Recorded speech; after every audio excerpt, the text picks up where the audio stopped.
Hari ini, saya akan menjelaskan mengenai strategi membaca PQ4R. Apa itu strategi membaca? Strategi membaca adalah cara bagaimana pembaca memahami suatu bacaan dan apa yang mereka lakukan ketika tidak mengerti dengan apa yang sedang dibaca. Hal ini membantu orang-orang dalam membaca dan meningkatkan pemahaman terhadap bacaan. Kemudian, apa itu PQ4R?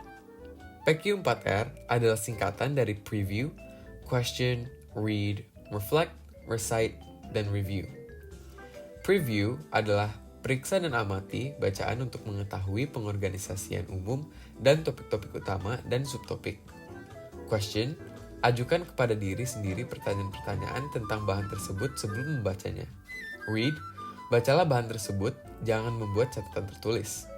Reflect, cobalah memahami dan membuat bermakna informasi yang disajikan. Recite, latihlah mengingat informasi tersebut dengan menyatakan kembali informasi dengan lantang. Dan terakhir, review, kajilah kembali dengan aktif bahan tersebut dan informasi-informasi yang sudah didapatkan. Namun, bagaimana cara mengaplikasikan strategi PQ4R?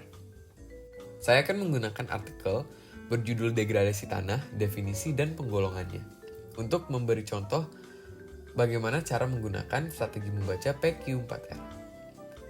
Pertama ada tahap preview. Kita harus menganalisa topik-topik yang dibahas dalam artikel sebelum membaca.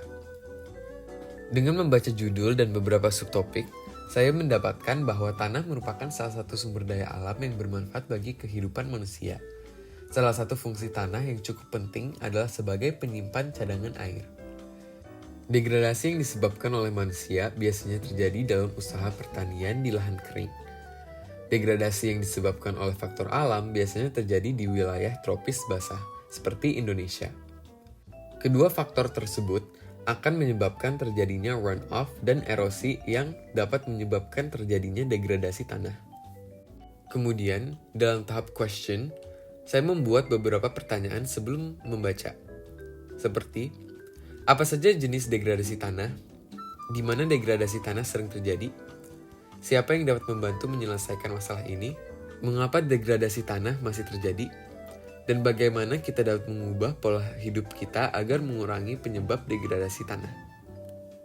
Kemudian, tahap read, di mana kita membaca seluruh artikel dan memperhatikan informasi-informasi penting.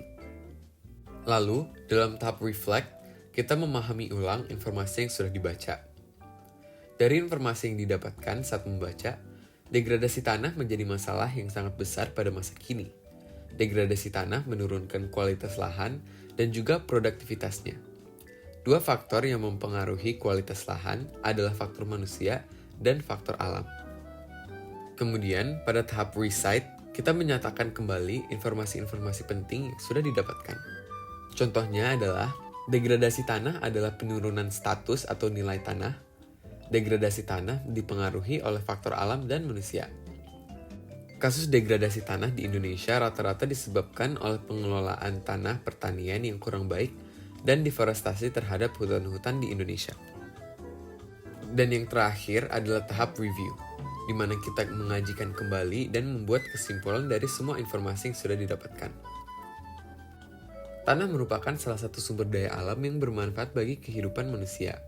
Salah satu fungsi tanah yang cukup penting adalah sebagai penyimpan cadangan air. Namun, seiring berjalannya waktu, kondisi tanah perlahan mengalami penurunan kualitas. Penurunan kualitas tanah merupakan salah satu masalah yang cukup serius, mengingat fungsi tanah yang cukup penting bagi kehidupan manusia. Masalah penurunan kualitas tanah sering disebut sebagai degradasi tanah. Degradasi tanah adalah penurunan status atau nilai tanah. Penurunan nilai tanah tersebut dapat berupa penurunan kualitas maupun kuantitas. Penurunan ini disebabkan oleh faktor manusia dan juga faktor alam. Itu saja untuk penjelasan hari ini. Terima kasih untuk sudah menonton video saya, dan semoga informasi yang saya bagikan hari ini dapat berguna bagi kalian semua.